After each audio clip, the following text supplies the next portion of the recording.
Lundi 19 août 2024, Madame, Monsieur, bonjour, bienvenue sur RTI2. Vous êtes dans le 12h30, les titres. Créé en 1958 et érigé en établissement public national à caractère administratif en 1991, nous irons dans ce journal au cœur du CNTS. On en parle dans quelques instants. Et puis, présidentielle américaine 2024, une convention démocrate sur mesure pour le sacre de Kamala Harris. Une fois de plus, soyez les bienvenus si vous nous rejoignez en Côte d'Ivoire. Le Centre national de transfusion sanguine est l'opérateur unique en charge de l'activité transfusionnelle. Ce liquide vital pour la survie des hommes constitue une préoccupation majeure pour les populations. Quelle est la politique mise en place par le CNTS pour inciter les donneurs? Comment se fait la préparation et la conservation des produits sanguins? Comment le sang arrive-t-il aux patients? Pour répondre à ces différentes questions, nos reporters Non Sangaré et Kader Bachil vous plongent au cœur du fonctionnement du Centre national de transfusion sanguine. Trècheville, Centre national de transfusion sanguine d'Abidjan. Ce matin, dans le hall de ce centre, Indri se fait enregistrer à l'accueil. Il est un habitué des lieux et il y est pour donner son sang. Depuis 2005 que je donne mon sang. Je viens ici au CNTS chaque 2 mois pour donner de mon sang. Parce qu'il y a des patients dans les différents hôpitaux ici dans notre pays qui en ont besoin. Mais avant le prélèvement, il va devoir passer des examens. Prise de constante, contrôle du poids, de la taille et vérification du taux d'hémoglobine. Des examens qui ne sont pas fortuits. Après ces examens, Indri est apte au prélèvement selon le médecin. On peut conclure qu'il est vraiment apte au don parce que l'ordinateur n'a signalé aucune anomalie et au vu de ce qu'il m'a dit et sur la base des constantes que j'ai vérifiées, il n'y a pas d'anomalie. Il peut faire le don en toute sécurité. Quand on travaille, il faut toujours une base pour pouvoir un jour expliquer tel ou tel phénomène auquel on ne s'attendrait pas. Nous demandons à tous les donneurs de venir tous les 2 mois. C'est dans cette salle que le donneur est prélevé.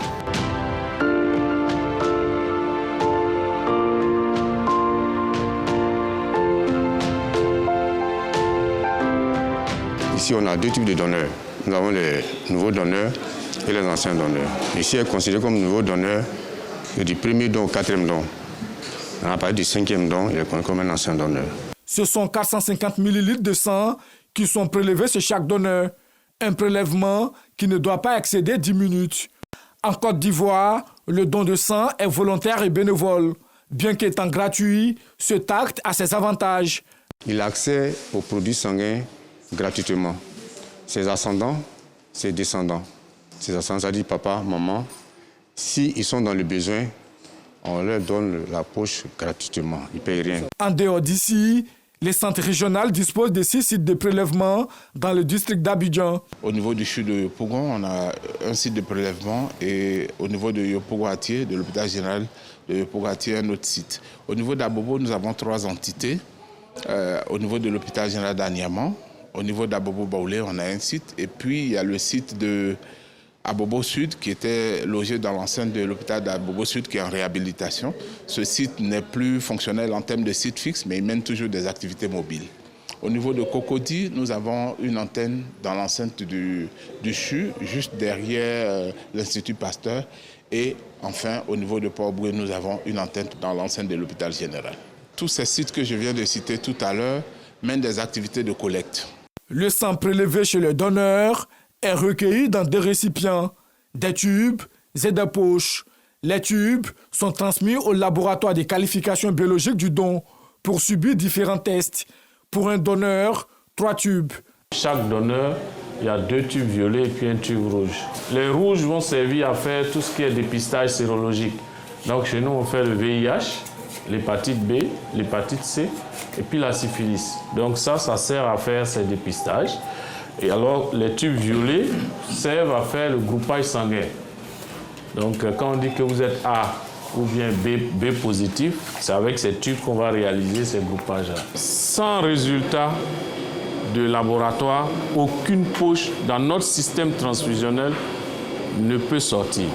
Pendant ce temps, Les poches sont acheminées au service de production.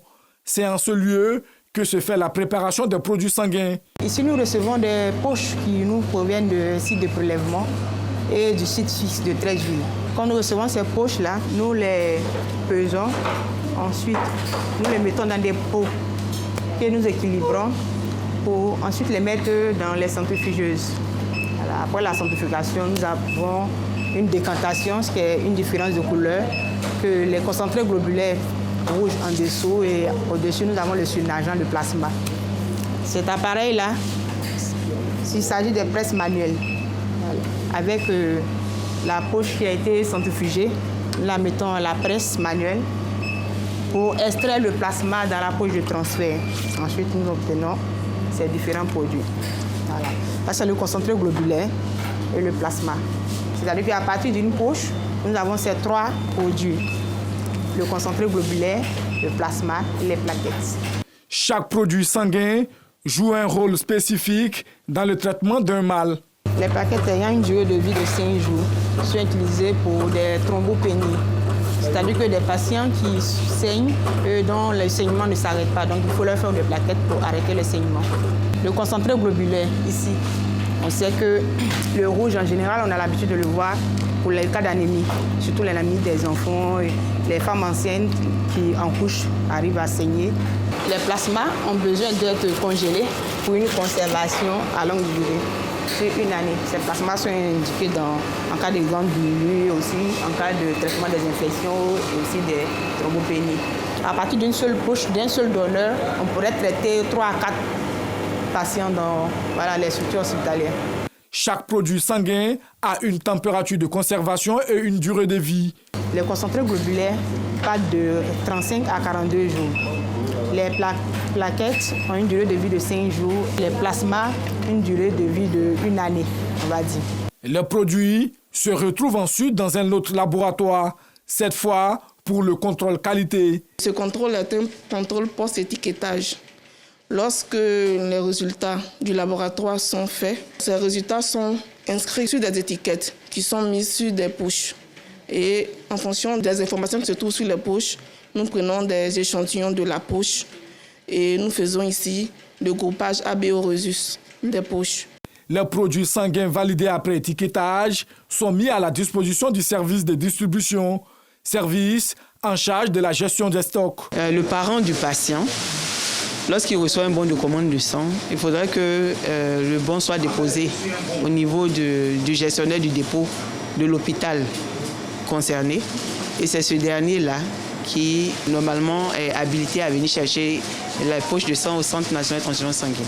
Il est de notre devoir, n'est-ce pas, de maintenir les produits sanguins dans de bonnes conditions jusqu'à l'hôpital. L'accès aux produits sanguins se fait uniquement sur prescription médicale et seuls les ambulanciers ont la responsabilité du transport du sang. Les structures sanitaires qui ont en leur sein des dépôts agréés par le CNTS, après réception de leur bon de commande par mail, nous effectuons la livraison. Et les structures hospitalières qui n'ont pas en leur sein des dépôts agréés, ce sont des ambulanciers qui viennent au niveau du centre de transfusion munis d'un bon de commande de sang. Et par la suite, en fonction du stock disponible, n'est-ce pas, nous les ravitaillons. On va dire qu'on distribue en moyenne 300 poches de sang par jour et on ravitaille environ une trentaine de structures sanitaires par jour. En dehors de ces ambulanciers, le centre travaille également avec une structure de livraison qui respecte les mesures de conditionnement. Dans cette structure de livraison travaille Franck.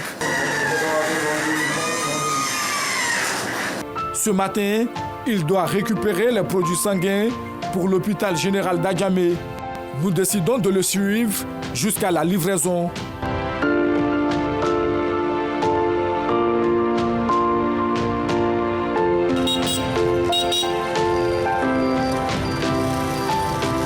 Au bout de 15 minutes de route, nous voici à l'hôpital général d'Adjamé. Présent dans cet hôpital pour la dialyse de son frère, Fulgence peut s'estimer heureux d'avoir eu une poche de sang. Un vrai soulagement pour nous. Dans le temps, la CNTS avait des problèmes avec les Ivoiriens pour l'acquisition du sang à un temps record. Mais aujourd'hui, Nous sommes arrivés, en 3 minutes, 5 minutes, on a pu avoir le sang du registre qu'il fallait. Et puis, on a payé, on nous a donné ça dès que. En dehors des centres hospitaliers, les centres régionaux disposent de dépôts relais pour la gestion du stock de sang. À Cocody, ce dépôt est logé dans les encablures du SAMU. Arlette Méa en est la responsable. En termes d'approvisionnement, nous recevons 100, voire 200 poches par jour pour redistribuer toute la commune de Cocody jusqu'à Bingerville. Aujourd'hui, le Centre national des transfusions sanguines dispose de 32 structures transfusionnelles réparties sur l'ensemble du territoire. Un maillage territorial qui a amélioré la disponibilité du sang. Nous sommes organisés en centres régionaux de transfusion sanguine, en centres départementaux de transfusion sanguine et en sites de prélèvement. Nous avons 10 centres régionaux de transfusion sanguine donc, qui sont dans les 10 pôles définis par M. le ministre de la Santé. Et autour de ces 10 pôles gravitent des centres départementaux de transfusion sanguine qui relèvent de chaque centre régional, de son aire géographique. Et vous avez également des sites de prélèvement qui relèvent également soit d'un centre départemental, soit d'un centre régional de transfusion sanguine. En chiffres, déjà en 2023, c'est un objectif de 250 000 à atteindre. Nous avons prélevé 234 000 poches de sang. Et pour 2024, pour le premier semestre, l'objectif était de 150 000 poches. Nous sommes aux alentours de 140 000 poches, soit environ 94% d'atteinte des objectifs. Nous sommes à 94% de satisfaction des besoins nationaux en sang. Dans sa stratégie d'approvisionnement, le CNTS a opté pour la mutualisation. Une stratégie qui porte bien ses fruits. Chaque structure transfusionnelle a des objectifs de prélèvement qui lui est assigné. Et donc, chaque structure fait ses prélèvements, met ses poches en stock. Et nous, en fonction des besoins nationaux, nous essayons de faire les équilibres au niveau des stocks. Et puis arriver qu'Abidjan soit en tension et que Korogo ait un stock de sang assez important. Donc, le surplus de stock au niveau d'Abidjan est acheminé à Korogo pour satisfaire les besoins. Nous faisons des mouvements de poches vers les zones où il y a des tensions. C'est ça la mutualisation de nos stocks au niveau national. C'est aussi valable pour les hôpitaux. Mais bien sûr, il faudrait que nous soyons informés et de cette façon, nous suivons le mouvement des poches qui se font entre les différents hôpitaux. Pour lutter contre le trafic et la surenchère, depuis mars 2022, le gouvernement a fixé le prix d'une poche de sang à 3 000 francs CFA. Un prix accessible à toutes les bourses. Les jardins publics sont des espaces verts qui procurent une détente au grand public. Dans la commune de Yopougon existe un jardin où plusieurs personnes s'y rendent pour passer du bon temps. Aïcha Guiri, non Sangaré.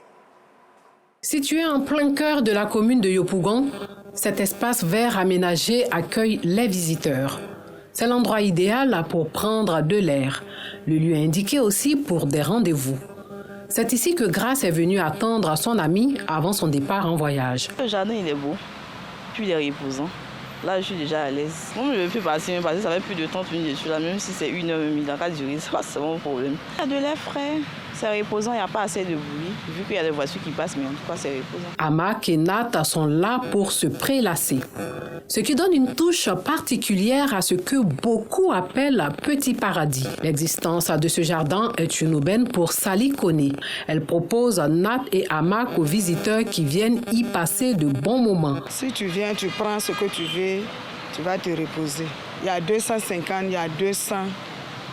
La grande natte même est 500. Le filet est 200. Tous les deux marchent. S'il fait chaud, là, les gens viennent. Fraîcheur avec la pluie, là, les gens ne viennent plus. J'aime être dans la marque. Parce que là, dedans, c'est confortable. Quand je vais être seul, en tout cas, je viens ici. Ça ne se coupe pas. Quand je viens ici, la plupart du temps, quand je viens ici, là, c'est la marque que je prends. Dans les nattes, je n'aime pas ça. Même quand je viens en Gouin, là, ils prennent la natte, mais moi, je prends la marque. Ça laisse des traces, mais sinon, ça ne fait pas mal. Pour moi, la natte, c'est plus confortable. Et quand je me couche dessus, je me sens bien à l'aise. Puis en plus, c'est espacé que l'autre. Donc c'est pour cela que je choisis la natte. Tous les dimanches, je viens. Et quand je viens, c'est la natte que je prends. Ces jeunes, eux, se sont donné rendez-vous dans ce jardin pour leur réunion. Nous avons choisi ce cadre parce que c'est un cadre qui est très reposant, d'abord. Et ensuite, ici, on n'a pas besoin de dépenser pour pouvoir effectuer notre réunion. Donc ici, il suffit juste de louer des chaises et tout. Et puis voilà, le coin est très reposant, comme j'ai dit, d'entrée de jeu et on s'entend plus ou moins. Ça fait plusieurs réunions que nous avons organisées dans ce lieu et on trouve vraiment du plaisir à venir ici. C'est un coin qui nous plaît beaucoup, donc on continuera à venir ici tous les jours.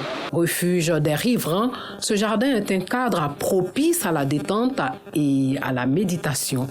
Un lieu pour faire le plein d'énergie en vue de commencer la semaine sereinement.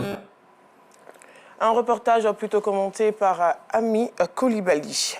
Terminons ce journal aux États-Unis. La ville de Chicago, dans l'Illinois, accueille la Convention nationale du Parti démocrate américain ce lundi 19 août au jeudi 22 août. C'est habituellement lors de ce rendez-vous qu'est validé le choix du candidat démocrate à la présidentielle et celui de son colistier par un vote des délégués du parti. Mais cette fois, Kamala Harris et Tim Wolf ont été désignés en amont par un vote en ligne en août dernier, à la suite du désistement de Joe Biden. Voilà, fin de ce journal. Merci de l'avoir suivi. À demain.